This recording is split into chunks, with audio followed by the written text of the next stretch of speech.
Today has been a bit of a hectic day, and not in a bad way in any way, shape, or form. Before I went to work, we had eggs unexpectedly while I was running late, of course. And then when I get home from work,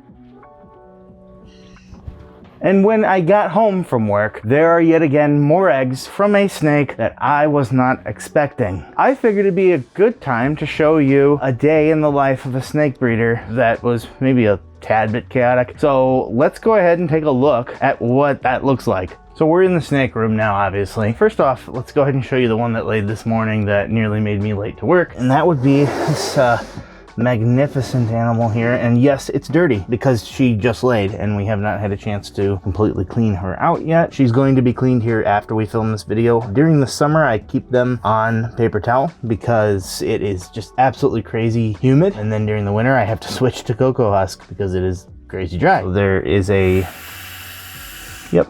high chance that she's still kind of in egg mode. And once you get them, you're usually very good to go. And yes, this is one of her eggs, unfortunately, but she actually laid 9 eggs and 1 slug, so 8 of them should be good. One of them is kind of iffy. It does have veins, but it's very, very light veins. I've never seen one quite so light with also having a embryo. But yeah, she is a pied het albino, and I bred her to a Candino het pied. So obviously I want Candinos and albino pieds and whatnot from all that. She has gone super late this year, and she's usually honestly one of the ones that lays fairly early for me. I wouldn't say that she was completely unexpected. Obviously I had always thought that she would, but I was getting to the point where I thought she might skip. But they do these things sometimes, and it's funny because the next one that we talk about was the exact opposite. The quickness of her breeding was insane versus this one, which I started breeding in literally of October of last year. And here are the eggs now. But first we need to get the eggs that are already waiting for us right now. This one here I am pretty excited about because there's really only one pairing I think this could have been, but we are looking at a sterling puzzle, which is a super pastel cinnamon puzzle, and this one is also possibly the het daddy gene, or known as the weirdo gene. I don't know if they're 100% related, but they do the exact same things. I prefer to call it weirdo because the daddy gene sounds uncomfortable, but I got her just around 2 years ago at the Tinley show, the same time I got my monarch. I bred my monarch to this animal to get double het monarch puzzles. Obviously I would like that cinnamon gene to come along, and pastel is coming along regardless. I'd prefer not to get super pastels in the pairings. I'd like a mixture of pastels and not, so I don't know if I'll source a new male, but she is very awesome. I love what puzzle can do, and she's the first time she's laid for me. As I said, I got her 2 years ago. This is insane. She got up to size, she never stopped eating for me, and I decided to throw her late in the season, maybe honestly 2 months ago, to the monarch a couple times, and I never saw anything. So I figured, you know what, I'm gonna stop, try it again next year, because I really just wanted to see what would happen. She is to size, clearly, and she got to size incredibly quick, but I never expected this, and here we are with eggs. She is tightly coiled around her eggs, protecting them. Ironically, she is behaving quite well, so we want to kind of start here and just unwind her. And it's important to not care if you get bit, because you don't want to hurt your snake eggs, but I don't think I'm going to get bit. She actually seems to be in great condition, so you want to kind of unwind her. Looks like I do have a few slugs, but there are some good ones in there. For a girl I didn't expect to lay, I'm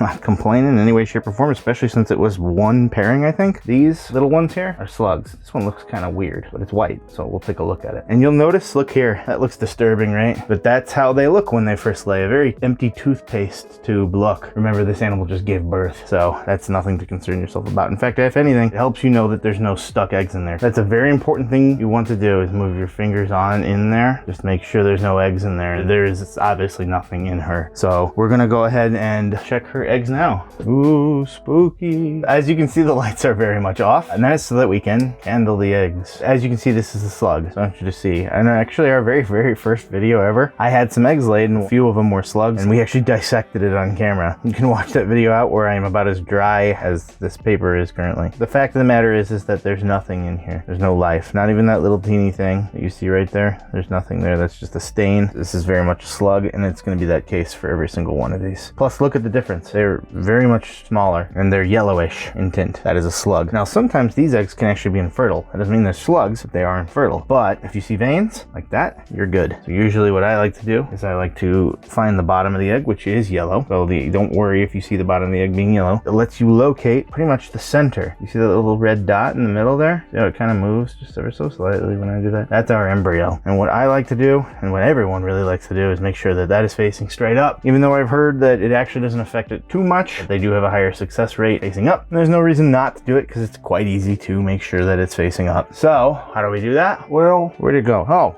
right here the whole time. And yes, I'm talking this way because I've got the flashlight in my mouth. Can I just hold it? Yeah, you can hold it. Thank you. So since this is a monarch puzzle, we're gonna put a king's crown. Oh my god, my king's crown is gonna be awful. I don't want to talk about it to anybody. That's a king's crown. Maybe it's a castle. We're gonna go with a castle. That was a castle. It was always a castle. Yeah. Now, these eggs are quite stuck together. It's just a mechanism through biology that has been evolved to keep the eggs together so that they don't roll around too much. Although you wouldn't know that today from this morning. That girl I showed you earlier, she literally threw them at me when I opened it. Now, thankfully, nothing bad happened. But they're supposed to stick together like this. Since we incubate, we kind of want them apart. You don't have to do this, but if one goes bad, it could spread mold to the others. So I like to do this. It's not without a small measure of risk, but it is very small. And if you do tear into the egg, as long as you're going slow, you can actually use tape to tape it back up. As you can see, no issue, but if there had been some, I would literally just use tape. Now this one is kind of small, but first of all, we're gonna just make sure they're all apart to make it easier moving forward. Typically, they do lay with the embryos facing up anyways already. We're just gonna keep them that way. And we've got veins. There's the yellow underbelly. And there's our embryo. See it? Right there. This is a puzzle as well. Well, heads, so a puzzle piece. That's terrible. Now we've already broken them apart, so it should be a little bit easier going forward. I think we already got it right there. Yep, but as always, you can always check, see the yellow coming in there? It's pretty much gonna be on the exact opposite side, and you can see it kind of moving. Now you shouldn't rock it back and forth too much, like I'm doing there. Just do it very lightly, like I was doing there, if you need to do it at all, quite frankly. Now what should I do? A better puzzle piece. But I'd have to go back to this. I gotta do one of each. There's monarchy, and then there's puzzles. I don't know.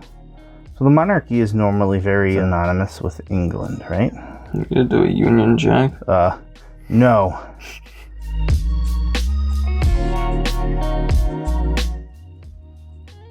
Well, okay, now it's offensive. It's a British person's tooth. They have bad teeth, the joke, haha. Now it just looks...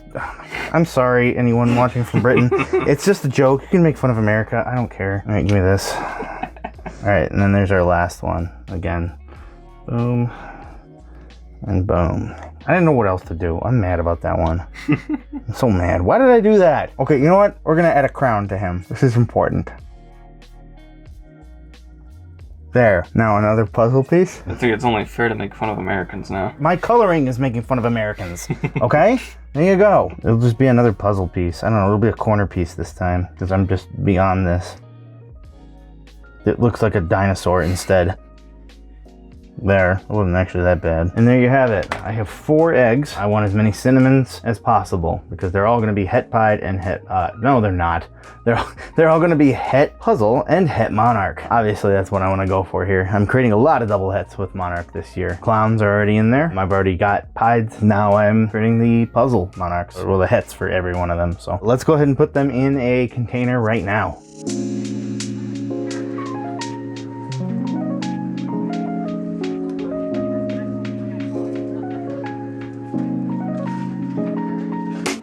Now that we're back in here, we're gonna go ahead and put our diffuser on here. These easy hatch trays, which I absolutely love these. I still have used and actually have one in there that has a light diffuser. There's nothing wrong with that, but we're gonna go ahead and use this today. And then one thing I wanna call out is that the holes I have on here are far too many. But I have gotten so many eggs lately that I'm just gonna cover them up with some really heavy duty tape so that there's a teeny fraction of a hole left in just one corner here and one corner here. Not even the full hole. Do not use this much water that I did if you were going to incubate directly on the vermiculite. If you're going to do that, then you do need to follow the roughly half and half method where you're getting to the point where you have to squeeze and then you get a little bit of water. But with how easy these are, I honestly go overboard with the humidity because I have had too many times where the opposite happens. So we just kind of put the shit down in there. I make sure that there's nothing touching, so you do need to get that as flat as possible. It looks like I didn't do the greatest job of that right over here. We're just gonna kind of flatten flatten it out. And that's just so that it doesn't seep up through it. And then I think we're pretty much good to go. You don't need to worry about the sides all that much. You don't want it to be soaking wet though. You just don't want your eggs to be touching the sides of it because they are inevitably going to get wet. So let's go ahead and get our eggs in there right now. So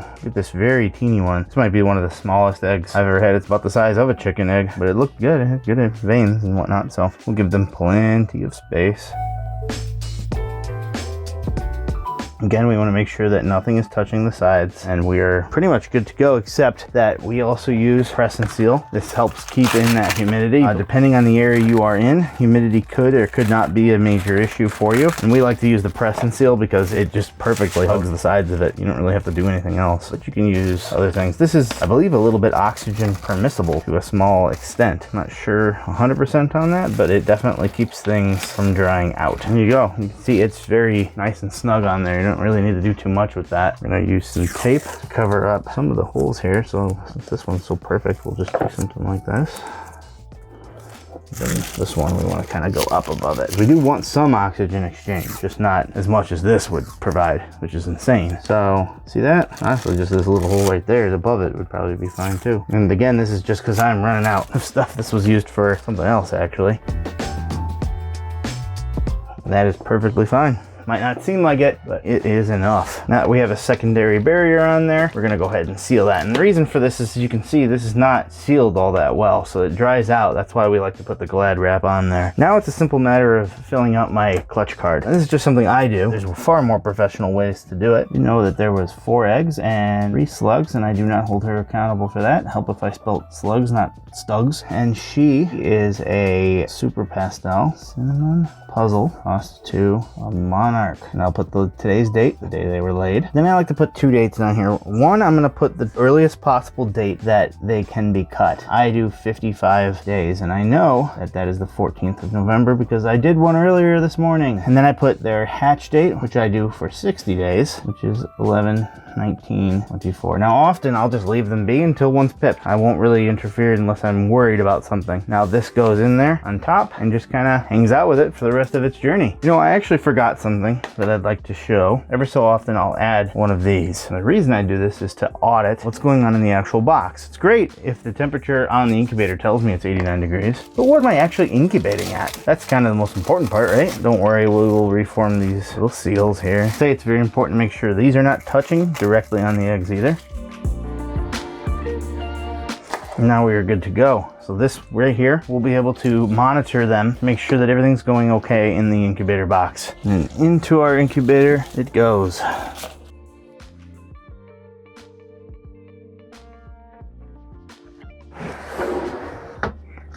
All right, now that we are done with all of this work, we can finally take the chance to anticipate what we're going to get. I'm already looking forward to 3 years from now when the babies that will hatch from here are hopefully ready and making babies themselves, and I have the chance to go for the puzzle monarchs. Will I pick up a male? I'm certainly in the market for one. I'd rather keep the females and pick up a different male so that I can introduce new genes, new blood into the whole mix, even though they can breed together. I know that sounds very gross, but they can breed parents to offspring and sibling to sibling, even though that's not something you try to do because you always want to introduce new things. But sometimes that is what you do to create new morphs. There's nothing wrong with that as long as you don't do it for like tens of generations. Reptiles are not like mammals, but I would like to get another male, but we'll see how that all works out. For now, let's just hope and pray that I get a good amount of females out of this. I did want to show everybody this, just that snake breeding is very, very cool, very, very fun, but there is a lot of work to it, and there's a lot of stuff that just kind of just decimates your plans. It's a Friday right now. I got off work and planned to go get my hair cut, to possibly go see a movie, have something to eat, and I missed all of that, really. Maybe I can go get something to eat, but that's kind of the point of it, is when you're doing things with live animals, the live animals are not waiting on your schedule. You are waiting on theirs, and they will decide when they decide to all poop, like they also did today. It's just a good amount of work. That's the sucky part of it, but it's the real part of it. It's all worth it, I promise, but don't kid yourself that it's no work. So hope you enjoyed the video. Hope you got something out of it. If you liked this video, you can actually check out our original video where we go into a bit of a more deeper dive on how to collect snake eggs and incubate them right